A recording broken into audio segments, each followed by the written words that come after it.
நம்ம உலகநாயகன் பொண்ணு ஸ்ருதிஹாசன் ஸ்டேஜ்ல பண்ண 3 ஸ்டன்னிங்கான பெர்ஃபார்மன்ஸ் எதுன்னு மட்டும் பார்க்கலாம். இந்த லிஸ்ட்ல நம்பர் 3ல இருக்குது இளையராஜா 75 ஃபங்க்ஷன்ல சிகப்பு ரோஜாக்கள் படத்துல வர ஒரு சாங்க அவங்க அப்பா கூட சேர்ந்து செம்மையா பாடியிருப்பாங்க.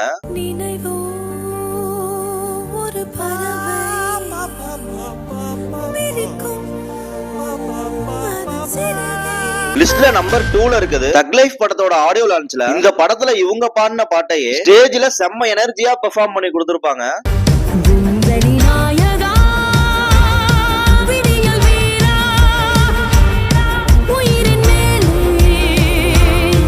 நம்பர் 1ல இருக்குது இந்தியன் 2 படத்தோட ஆடியோ லான்ச்ல அன்பே சிவம் படத்துல வர ஒரு சூப்பரான சாங்க இவங்க ஸ்டைல்ல செம்ம மாசா பாடி கொடுத்திருப்பாங்க.